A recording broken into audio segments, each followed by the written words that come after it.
కర్నూలు జిల్లాలో మరో బస్సు ప్రమాదం జరిగింది. ఓర్వకల్లు వద్ద ఆర్టీసీ బస్సు స్టీరింగ్ బెల్ట్ తెగిపోవడంతో రోడ్డుపై నుంచి పక్క ఉరిగింది. అయితే డ్రైవర్ వెంటనే బస్సు ఆపడంతో పెను ప్రమాదం తప్పింది.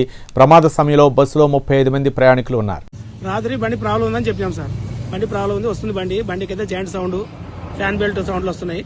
కొంచెం బండి స్టీరింగ్ కూడా టైట్ పట్టుకుంటుంది. బండి కొంచెం నిలబెట్టి చేయండి సార్ అని చెప్పినాం. ఆడ డిస్పాచ్ కి చెప్పాం, కంట్రోలర్ చెప్పేసి ఆర్జిల్ రాసుకోండి, నేను ఆర్జిల్ రాయండి, ఫస్ట్ ఇది మ్యాటర్ ఆర్జిల్ రాసుకోండి, వచ్చిన తర్వాత బండిని బిట్టి పెట్టుకొని బండి చెక్ చేసి నాకు ఓకే చేయండి అని చెప్పిన. సరే నువ్వు వస్తారా బండి బిట్టి పెట్టుకొని చెక్ చేసి పంపిస్తామన్నారు. ఉదయం పోయి అదే అడిగిన, ఏం సార్ బండి ఓకే అయిందంటే ఆల్రెడీ ఓకే చేసి పెట్టినారు సార్, బండి ఓకే ఉంది, వాషింగ్ చేసుకొని తీసుకొని పోవచ్చు అన్నాడు. నేను ఓకే వాషింగ్ చేసి తీసుకొస్తాను, బండి తీసుకొని వచ్చేసాను. సౌండ్ వచ్చింది, మన ముందర కొంచెం నాకు డౌట్ వచ్చేది, స్టీరింగ్ పట్టుకున్నా బండి సైడ్ అయిపోయాను. ఫోన్ చేస్తే రెస్పాన్స్ లేదు, ఏం చేస్తాం, వాళ్ళకి ఆఫీసర్లో వాళ్ళకి ఫోన్ చేయి వీళ్ళకి ఫోన్ చేయంటారు కానీ ఒకరు కూడా నాకు రెస్పాన్స్. బండి డిపో వాళ్ళు కూడా ఆపట్లేదు. ఎవరైనా డిపో అయినా మీకేమన్నా ఐడియా ఉందా? ఎవరు ఇప్పుడు పోయినా ఐడియా లేదు నాకు, వాళ్ళది కనుక్కోవాలి ఇప్పుడు వాళ్ళు.